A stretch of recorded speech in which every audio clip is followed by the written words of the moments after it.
Denial RC, the What I Viking, and Norway is in the house. Di ako makakalabas dahil sa isang enemy na malakas na di natin makita, parang kotse ng mayaman kasi ayaw na ang umatras.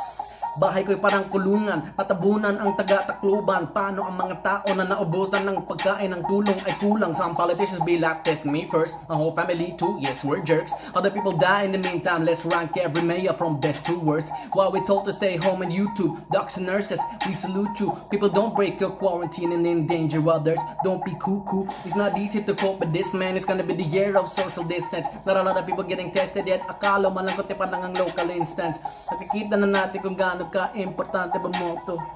Nakikita na natin kung sinong mga magaling na leader at sinong mga bobo buy food with a mask covered in my face. Conspiracy theories all over the place. I see you sharing news but a lot of it is fake. Please fact check the responsible, okay? Fave song now instead of fuck at home. Hope you're safe and not stuck alone. I know it's hard but we must be strong. It's a war zone now in every hospital.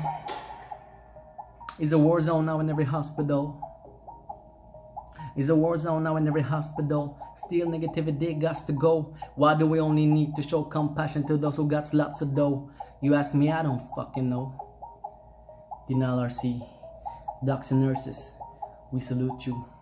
Region 808, I got 'em gang.